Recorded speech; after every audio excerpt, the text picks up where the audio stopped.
Before I came to law enforcement, I bartended a lot. I coach, and I still currently coach wrestling. And I was a route salesman for Schwann's. I decided to switch because I've always had a passion for law enforcement. I've always wanted to do it. I just never felt the time was right. And then when I saw the academy opening up, it was like a buzzer, like, hey, this is it, this is time. So I made the switch and never looked back. I'm Officer Johnny Lewis, the Neighborhood Service Division, Fargo Police Department.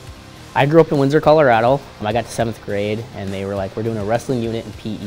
And in my head, I'm like, oh, sweet, throwing some chairs at some people. Like, this is gonna be great. Little did I know it was completely different. So I learned what wrestling was firsthand. It's the first time in 7th grade. Immediately fell in love with it, even though I was a pretty undersized kid. From there, I just kept wrestling all year round, getting better, eventually able to get to the college level, which brought me up to Fargo Moorhead. Correlating coaching with police officer, a lot of similarities come. One that comes to mind is defensive tactics. As a wrestling coach and as a wrestler, defensively it's a lot easier to subdue individuals safely. Another thing is working with young kids. When I get calls with kids, I'm already kind of a step ahead as I've already been working with them. I kind of know what piques interest. There you go, knee in the side, Roo. Back up and resit.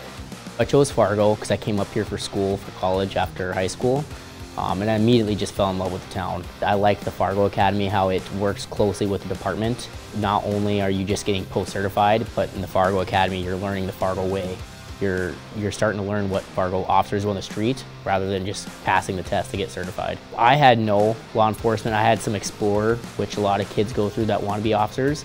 But prior to that, I didn't have any security. I didn't have anything like that. Every police department's different, so they want everyone coming to academy to start at zero, no matter where you're at knowledgeably, which was great because people like me who don't know a ton, it really catches you up. And I really enjoyed that because, again, like I had no experience, but now I go to calls, I have less questions as I'm working through it. The amount of training that was, though, it was an extensive amount, but rightfully so. It was several hundred hours at academy, several hundred hours of PTO, but I wouldn't skip a minute of it. The friendships I made in academy, they're stronger than a lot of my friendships I've had before, just because we went through so much. I mean, we got tased together, we got pepper spray together, and like those are no small things to go through. So when you actually do it, and then luckily for me, one of my good friends, we started going to calls together, and when you start getting put into real life situations, it just creates bonds you can't unbreak. For more information on becoming a Fargo police officer, go to JoinFargoPD.com.